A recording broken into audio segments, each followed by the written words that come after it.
"I'm sorry," the lawyer said, staring down at the papers my father had brought with him, "but this can't be right." My father, Daniel Bennett, smiled like the room belonged to him. "Then read it again." 16 years had passed since he cut me off at 14 and left me on Eleanor Brooks's porch with one duffel bag. 16 years since he told everyone I was unstable, ungrateful, and too difficult for decent parents to raise. Now he stood at Vivian's will reading in a tailored gray suit, tapping one finger on the conference table like he was waiting for a waiter to fix his order. I had not seen him in years, but the moment I walked in, he looked me up and down and said, "You're late. Mara Dott's still making everything about you." The relatives along the wall went quiet. I took off my black coat slowly and sat across from him. Then Jonathan Hayes, Vivian's lawyer, reached for the lock on the conference room door. That was when my father stopped smiling. The room smelled like coffee, old wood, and expensive perfume. Vivian would have hated it. She hated staged grief, hated whispering relatives, hated men who walked into rooms expecting women to make space for them. But my father loved rooms like that. He stood near the head of the table beside my mother Elaine as if Eleanor Brooks's estate was some family meeting he had called. My cousins avoided my eyes. An uncle I barely remembered leaned toward his wife and whispered, "I didn't know Mara was coming." Richard heard him and laughed softly. "Of course she came," he said. "Vivian always rewarded drama." I kept my hands folded in my lap. Jonathan Hayes glanced at me, then at the sealed cream envelope in front of him. Vivian's handwriting was on it. My name was written across the front in dark blue ink.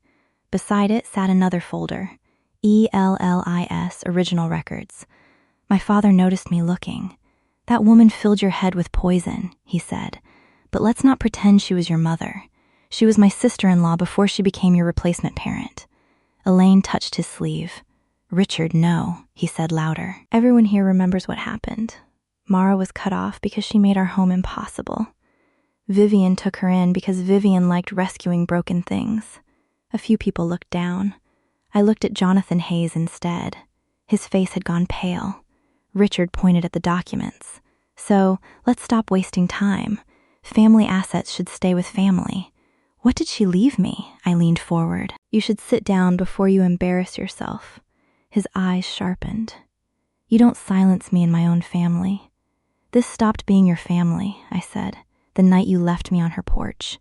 He took one step toward me. Before he could speak, Master Calder turned the lock on the conference room door, and said, "No one leaves until I explain why Master Ellis's paperwork cannot be real." The sound of that lock threw me straight back to the night I learned what being cut off really meant. I was 14, standing in the rain outside Eleanor Brooks's townhouse with one duffel bag at my feet and my school backpack digging into my shoulders. My father didn't even get out of the car. My mother stood beside me under a black umbrella, dry and stiff, like she had been sent to deliver a package. "Mom," I said, gripping the wet strap of my bag. "What did I do?" Elaine would not look at me. "Your aunt wanted responsibility," she said. "Now she can have it." I asked one question. From the driver's seat, Richard lowered the window just enough for me to hear him. "You searched through things that didn't belong to you." "It was Grandma's account," I said. "She it for me." "Why was it empty?" His jaw tightened. "Children who spy on adults don't get to enjoy adult protection." Then Eleanor Brooks's front door opened. She stood there in a silk robe barefoot, her hair pinned messily on top of her head. She looked from me to my bags to my mother. "Elaine," she said slowly, "why does Mara have all her documents?" My mother's mouth opened, then closed. Vivian stepped into the rain and took my backpack from me. Inside were my birth certificate, school records, insurance card, and a folded bank statement. Everything that proved I belonged somewhere had been packed like evidence. Vivian unfolded the statement under the porch light. The balance read 0. 3 days earlier, it had still been my Margaret Bennett savings account. Behind us, my father's car pulled away from the curb before Vivian could reach it. That night, Vivian made me tea I couldn't drink and put fresh sheets on the guest bed. She kept her voice soft when she told me, "You are not leaving this house unless you want to." But after midnight, I woke to her voice in the hallway. "Richard, You don't discard a child because she found a number on a statement. His voice came through the phone, low and sharp. Stay out of my finances, Vivian, unless you want people looking into yours. The hallway went silent when Vivian came back into the room, not angry, afraid. By morning, she had enrolled me in a new school, called a family attorney, and told me to unpack every bag. But I kept thinking about that phone call. If Eleanor Brooks was rich, powerful, and fearless in every room I had ever seen her enter, what did my father have on her that made her instead of fight? By the time I turned 18, Eleanor Brooks had taught me how to stand straight in rooms where people expected me to shrink. That night, the ballroom of the Grand Wellington Hotel glittered with chandeliers, champagne glasses, and donors who smiled at Vivian like she was royalty. I stood beside her in a navy dress she had chosen, holding a clipboard for the charity gala she ran every spring. Then my father walked in uninvited. My mother was on his arm. The conversation nearest the entrance thinned first. Then the silence traveled across the room table by table until even the string quartet seemed quieter. Richard kissed Elaine's cheek for show, then spread his arms. "Vivian," he said, "you didn't think we'd miss Mara's big night, did you?" Vivian's fingers tightened around her glass. "You weren't on the guest list. Family doesn't need an invitation." He turned to the nearest donors, like a proud father. "Mara has recovered well, hasn't she?" Vivian's generosity did wonders. Some teenagers need firm consequences before they learn gratitude. The words landed in front of everyone. Not abandoned, disciplined, not discarded, corrected. I felt every head turn toward me. Before I could speak, Vivian stepped to the microphone at the front of the room. "Since Richard has brought up Mara," she said, her voice clean and bright, "I'd like everyone to know that she is not only my legal ward, but my intern, my right hand tonight, and the only honest Ellis I know." A ripple moved through the ballroom. Richard's smile tightened. Vivian continued, "And this year, our newest scholarship fund will carry the name of Mara's Margaret Bennett, because money meant for a child should never vanish into adult pockets." Elaine's wine glass tipped. Red spilled across her sleeve. Richard did not move for 3 full seconds. Then he clapped once. How generous. Later, near the service hallway, I saw him corner Vivian beside a stack of empty trays. His voice was low, but I caught enough. "Keep implying theft," he said, "and donors might learn about that loan you signed." Vivian's face went still. Richard leaned closer. "Your signature, my name, bank records, you'll lose everything." I stepped behind the wall before he could see me. That was the first time I understood his grip on her was not just shame, it was paperwork. After that night, I stopped waiting for my parents to come back and started saving everything. Emails, bank notices, half-finished notes Vivian left on her desk, any sentence that made her close a folder too quickly. When I finally asked her what Richard had done, she only said, "Some truths need proof before they become truth." I believed her until one night I found her in the study crying in front of the fireplace. A stack of old loan notices sat beside her. She fed the first page into the flames. And before the paper curled black, I saw my father's signature burning at the bottom dot back in the conference room. My father's face had lost its practiced calm. "Unlock that door," Richard said to Jonathan Hayes. "Now." Jonathan Hayes did not move. "This is no longer a standard we'll reading," he said. "The document you submitted this morning creates a legal problem I cannot ignore." Richard gave a short laugh. "A legal problem? Be very careful. Accusing me in front of witnesses is slander." Jonathan Hayes opened the folder in front of him with both hands. Eleanor Brooks's official will was filed with this firm years ago. It was witnessed, notarized, and stored here. Nothing about it is unclear. "Then read it," Richard snapped. "I was prepared to," Jonathan Hayes said, "until you arrived before the reading with a new codicil."